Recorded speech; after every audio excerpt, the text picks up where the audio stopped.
Let's go over to the big board where we find NBC News national political correspondent Steve Kornacki. Steve, good morning. How did J.D. Vance do it?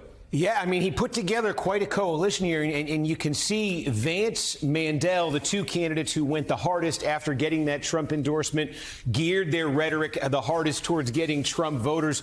1-2 right here. Dolan, the one candidate Trump said he did not want winning this nomination, close behind Mandel, but finishing in third place here. And I think basically what you could see is a couple things keyed this for J.D. Vance. First of all, the areas where he got the most support, his best support in the state, sort of Appalachian, Ohio.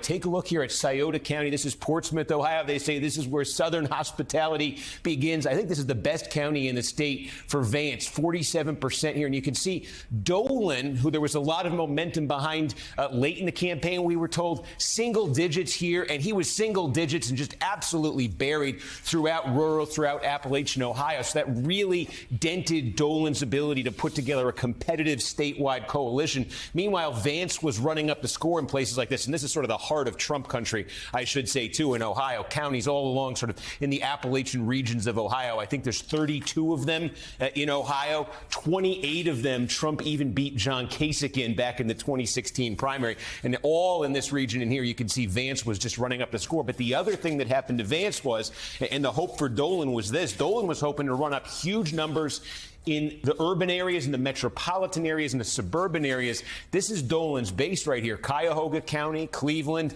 family owns the Cleveland Guardians. Dolan wins it. But Vance didn't get blown away here. Look, he kept it within single digits. Take a look at the state capital, Franklin County here. Again, Dolan wins it. He wins it by 6 points. He wanted to be winning this thing by 20 points. Go north of Columbus, the suburbs of Delaware, bedrock Republican suburbs, Delaware County, Ohio. J.D. Vance outright wins here. J.D. Vance wins. Now, I know he has roots in the Cincinnati area, but J.D. Vance actually looks like he's going to win Hamilton County, where Cincinnati is. He's going to get, he takes also where Toledo is. So the Vance coalition, he was strongest in those rural counties that really are the heart of Trump country in Ohio. But he didn't get blown away in the metro areas either. And what it adds up to is what you see here. Again, almost a 10-point victory here statewide. And when you just look at the trajectory of this race and you look at how the votes kind of came through, the same day votes, the folks who went out and voted yesterday, Vance and Mandel were both doing the best with the same day voters, the folks who waited till election day to cast their ballots. That really does speak to, like, if Trump had picked Mandel, I wouldn't be surprised if Mandel had finished first. But Trump went with Vance, and Vance did the best among the same-day voters yesterday.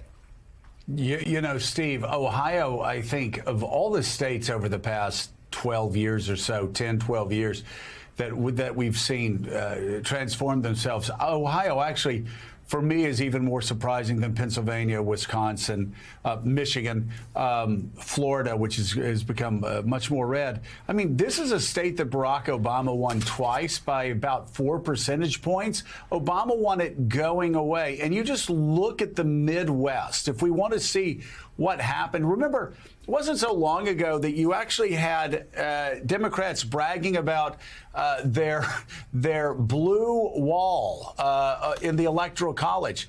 And that's because they dominated the Midwest. I mean, Obama not only won Iowa going away, he won Indiana, he won Ohio, he won Wisconsin, he won Michigan, he won Pennsylvania. I mean, he owned these industrial Midwest states. Now you look at Ohio, man, it is a sea of red.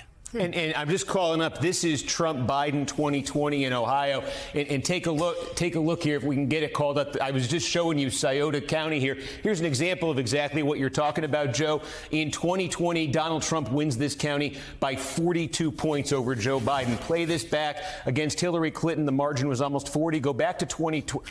Now, I don't know why it's showing us the 2012 Republican primary. What I was hoping this would show you was the Obama-Romney race, because the Obama-Romney race was 2 points in this county in 2012. Obama was competitive. Wow. And maybe I'll give you another example here. Mahoning County here. Again, Donald Trump wins this by 2. Hillary Clinton, I said, wins it by 3. Maybe we're still getting the primary results. Obama won it by 28 in 2012. That's what I was hoping this would show you.